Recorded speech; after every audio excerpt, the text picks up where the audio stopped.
YouTube.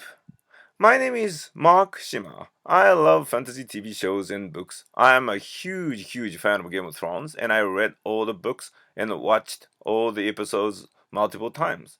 Now, first I thought I would shut up and just enjoy the show, or review, prediction, or breakdown vids people upload here.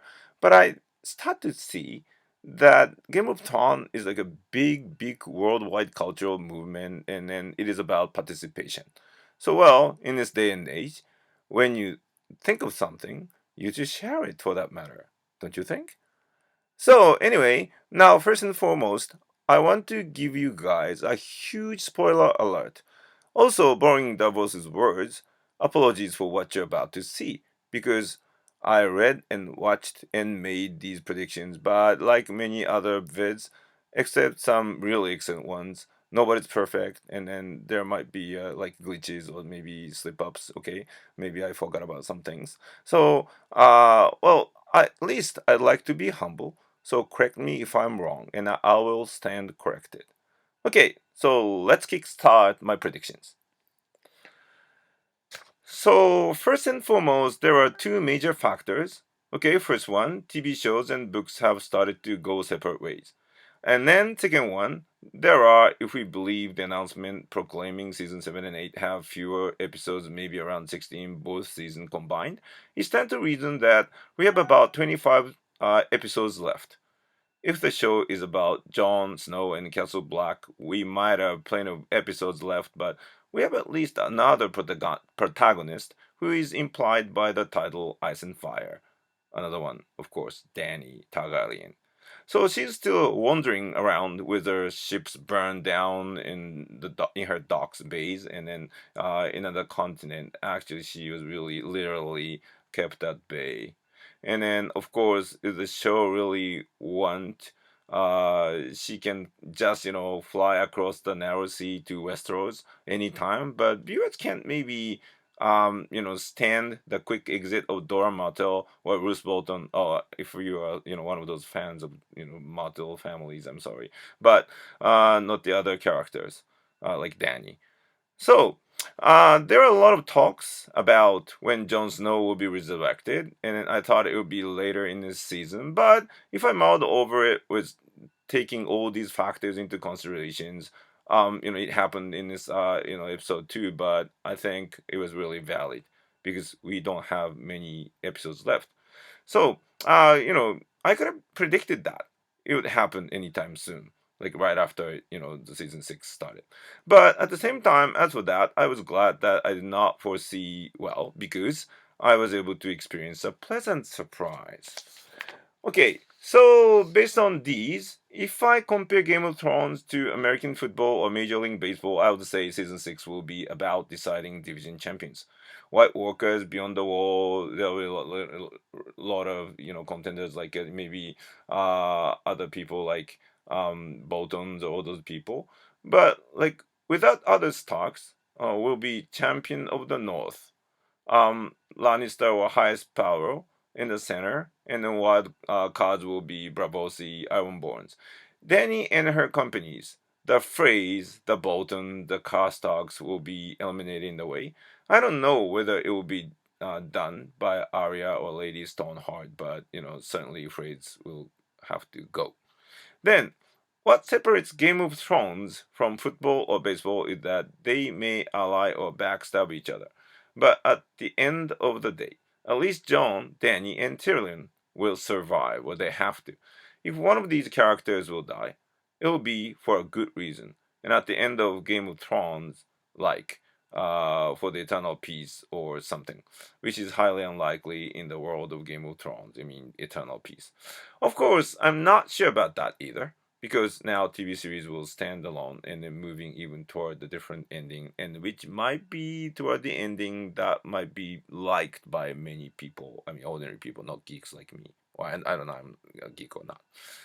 And now for this season, the main event will be the war between the Starks and the Boltons. This will be the division title match and takes up a couple of episodes, including preparation for the war. And in between, we have many things to take care of, like the tension between Lannisters and the High Septons, or the reinstatement of Khaleesi. So what I think is most likely to happen is Jon will see his friends and they will be surprised. Davos or Melisandre will tell him to lead the Brothers of Castle Black. They even recommend him to call himself Stark. I'll say here maybe the flashback vision of Bran or and the return of Ben Stark or and the arrival of and the reunion with Sansa maybe will play an important role. These three might happen together. About the vision of Bran, the parentage of Jon will be revealed, and then Bran will let Jon know that he's a son of Lyanna and Stark and then Rhaegar Targaryen. Maybe Ben also tells that to Jon, and then Sansa also urges Jon to call himself Jon Stark.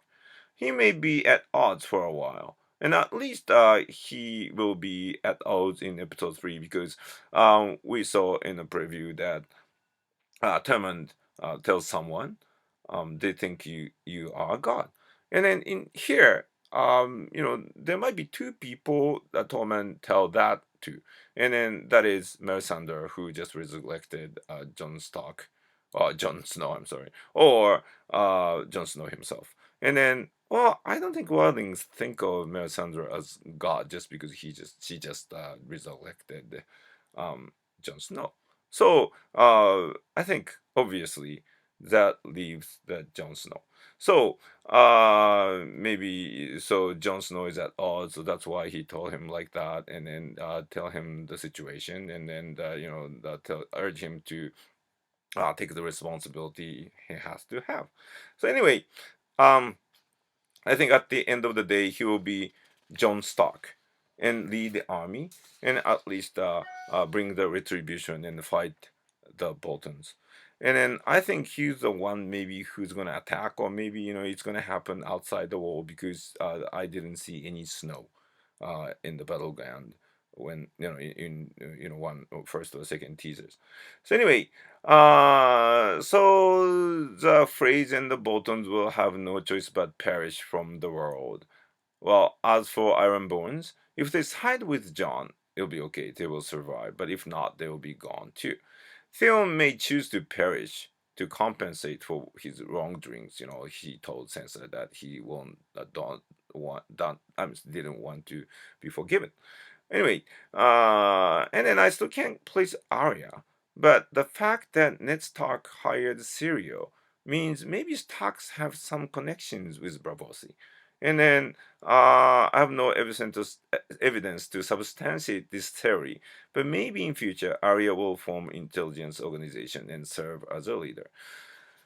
So anyway, thank you for hearing me out, and I'm very sorry about some part because I'm too nervous. This is the first video I made, and then I kind of stuck, and then maybe I kind of thought that I said something that didn't really make sense.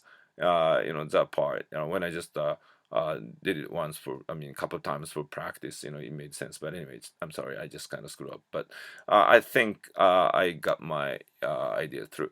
So as I said at the beginning, what I presented here is my theory, and then I also want to hear you out too. So if you have any opinions that you want to share, please write them down, and then leave them as a comments down there. I am sure that I will read everything and then try to reply to everything. So and also correct me if I'm wrong. So well, I hope that I can do this again. And then until next time, thank you for watching this video.